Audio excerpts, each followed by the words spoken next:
Hello everybody, I want to show you with this video how you can enable a navigation bar, the Google Pixel 9 Pro XL. For that we will need the settings for. So just scroll down here, scroll down a second time, and then you have always here the symbol for the settings. Then you need to go to the point display and touch.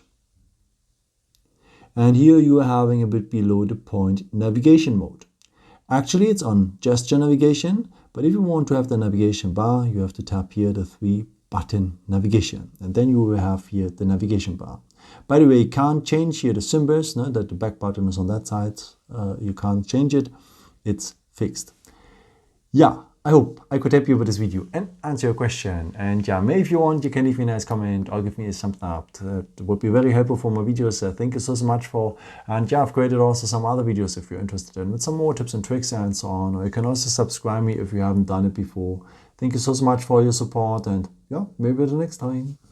Ciao.